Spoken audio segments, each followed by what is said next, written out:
사도 바울은 로마 교인들에게 믿음이 연약한 자를 담당하라 라고 하였습니다. 믿음이 연약한 자의 약점이 보여도 담당하여서 믿음 안에서 잘 성장하도록 배려해 주라 라고 말씀했습니다. 1절에 보면은 믿음이 강한 우리는 마땅히 믿음이 약한 자의 약점을 담당하고 자기를 기쁘게 하지 아니할 것이라 라고 했습니다. 믿음이 강한 자는 믿음이 약한 자를 담당하라 라고 했습니다. 담당하다 라는 이런 단어를 원어적으로 보니 무거운 짐을 옮겨주다 라는 이런 의미가 있습니다. 약한 자의 짐을 대신 들어주고 옮겨주는 것이 담당하는 것입니다. 다른 사람의 약점이 보여도 그 약점을 이해하고 다투지 않고 그 사람이 믿음으로 잘 성장할 수 있도록 배려해 주라는 것입니다. 믿음이 연약한 자의 약점을 자꾸 지적하면 그 사람이 근심하게 됩니다. 또 다투게 될 수도 있는 것이죠. 교회에 분열이, 분쟁이 생길 수가 있는 것입니다. 복음이라는 이런 본질의 문제가 아니라면, 비본질의 문제라면 배려해주고 이해해주는 하나가 되는 삶을 살라라고 하여 준 것입니다. 믿음이 강한 자는 자기의 기쁨을 위해서 사는 자가 아닙니다. 믿음이 연약한 자가 잘 성장할 때까지 배려해주고 이해해 주어야 합니다. 믿음이 연약한 자가 기뻐하며 신앙적으로 잘 성장할 수 있도록 사랑을 베풀어 주어야 합니다. 2절에 보면 우리 각 사람이 이웃을 기쁘게 하되 선을 이루고 덕을 세우도록 할지니라 라고 했습니다. 2절의 말씀을 보면 명령문으로 되어 있습니다. 믿음이 연약한 자의 약점을 담당하여서 상대방이 기쁘게 신앙생활할 수 있도록 하라는 것이죠. 그리고 그 기쁘게 신앙생활하는데 도움을 줄 때 선을 이루고 덕을 세우는 이런 사랑을 베풀라라는 것입니다. 이웃의 약점을 담당하고 배려해주는 이런 삶은 선택적인 사항이 아니라는 것입니다. 2절은 명령문으로 기록이 되어 있습니다. 모든 성도가 반드시 해야 될 일인 것입니다.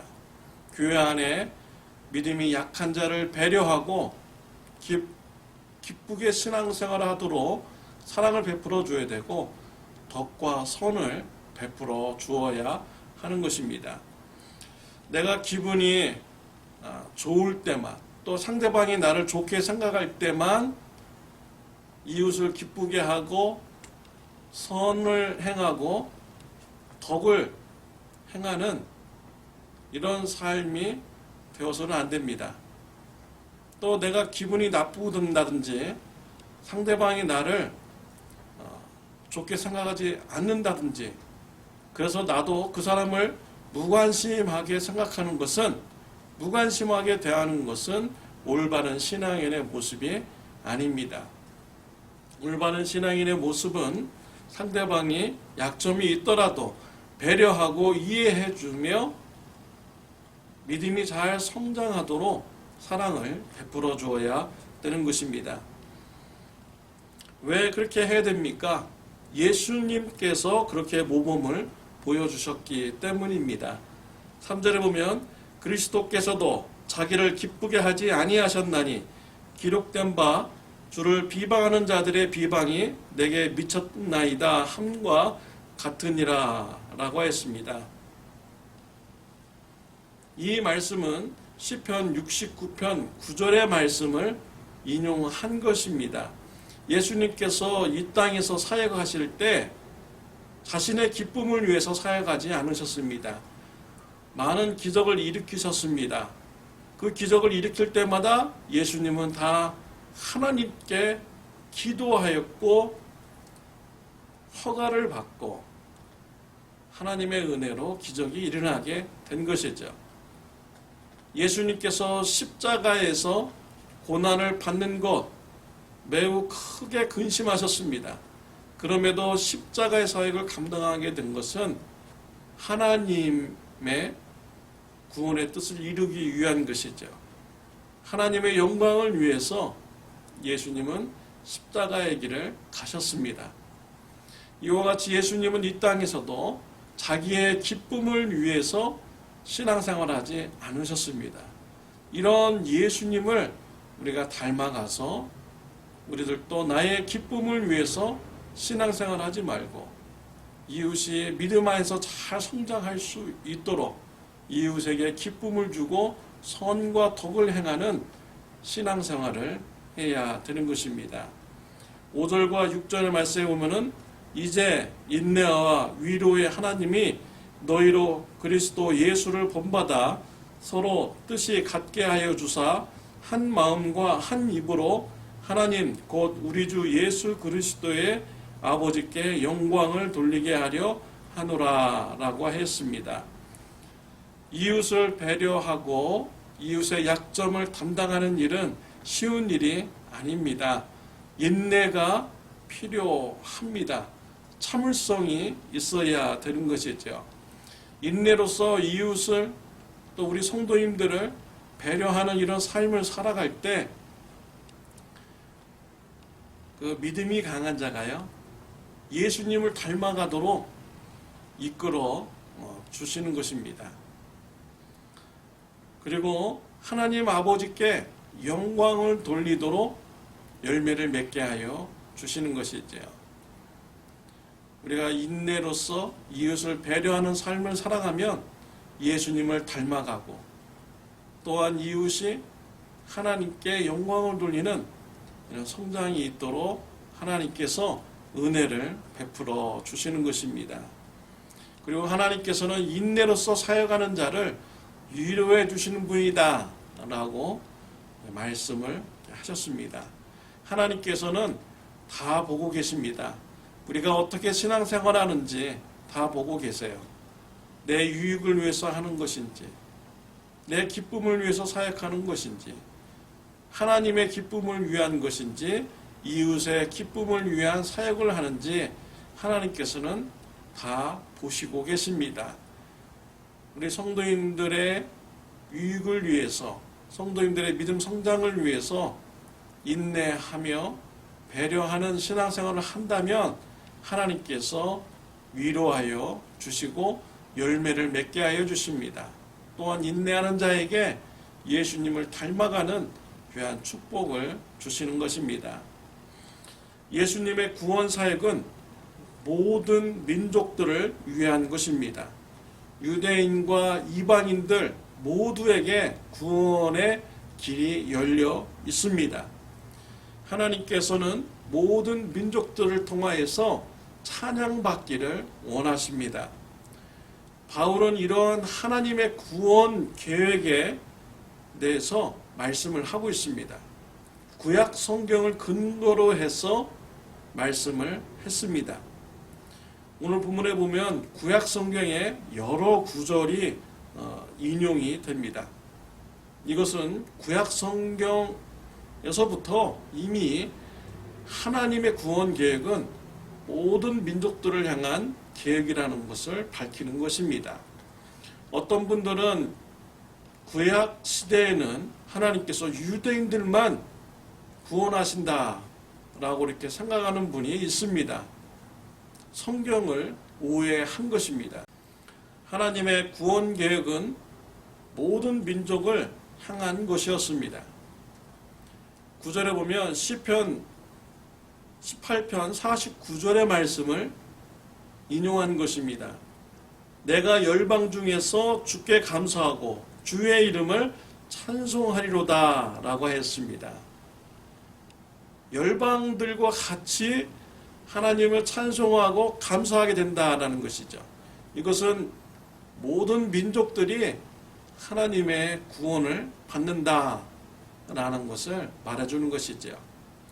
또 10절은 신명기 32장 43절을 인용한 것입니다. 열방들아 주의 백성과 함께 즐거워하라 라고 했습니다. 유대인이든 이방인이든 다 하나님을 즐거워하라 라는 것이죠. 그러니까 모든 민족들에게 하나님의 구원의 은혜가 임하게 된다라는 것입니다. 또 11절에 보면 시편 117편 1절을 인용하였습니다. 모든 열방들아 주를 찬양하며 모든 백성들아 그를 찬송하라. 여기에서도요, 모든 민족들이 하나님을 찬양하고 모든 백성들이 하나님을 찬송하게 된다라는 것이죠. 유대인만 찬송하는 것이 아닙니다. 모든 민족들이 하나님의 구원을 받고 하나님을 찬양한다라는 것입니다. 12절에 보면 이사야서 10장 10절을 인용하였습니다. 이사야가 이르되 이새의 뿔이 곧 열방을 다스리기 위하여 일어나시는 이가 있으리니 열방이 그에게 소망을 두리라 하였느니라 라고 했습니다. 이새의 뿌리에서 메시아가 탄생합니다. 그 메시아는 열방을 다스리고요. 또한 열방이 메시아에게 소망을 둔다라는 것입니다. 그러니까요, 하나님의 구원이 열방에게 임하게 된다라는 것이죠. 모든 민족들이 예수님에 대한 소망을 가지게 된다라는 것입니다.